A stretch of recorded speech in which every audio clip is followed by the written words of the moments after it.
Hi guys, for today's video, magluluto tayo ng homemade nuggets. So first, kinahuluan muna natin ang ating chicken breasts kasama na ang patatas.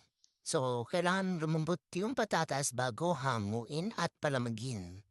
Sina nga, medyo malambot na yan. So, there you go. Atin ang ima-mash yung potato. Huwag lang masobrahan ng mash. And then, grated ko na din yung chicken. So, ihalo na natin. So, lalagay lang tayo dito ng powdered garlic, uh, powdered pepper, and then salt to taste. So, yun, haluan. Then, mag-a-add tayo dito ng cheese, of course, para medyo malasa ito. Konti lang nilagay ko na salt kasi maglalagay tayo ng cheese. So, there you go. Cheese yan. Haluin mabuti para maging even ang lasa.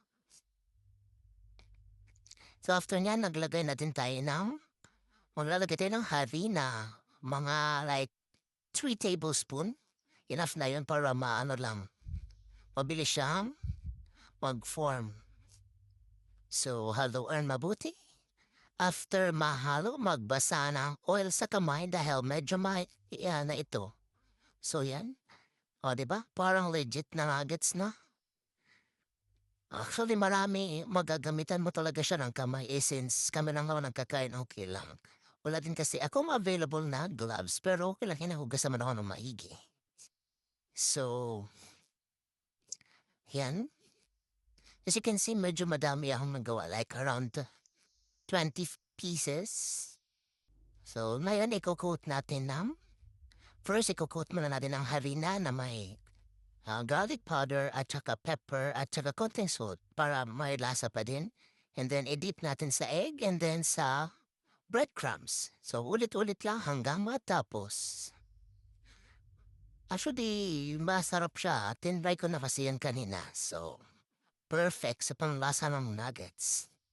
Yung lasa nito pala ay pinaghalong hash brown at saka nuggets. Tsaka mas lamang ito at healthy dahil meron tayong gulay. And of course, mas masarap kasi nilagyan natin ng cheese. So, yun. Pwede nyo itong i-store around like 6 months. Basta nasa freezer lang. Pero alam kong hindi ito aabot ng 6 months. So, ayos din sa umaagahan. Ready to prito na lang.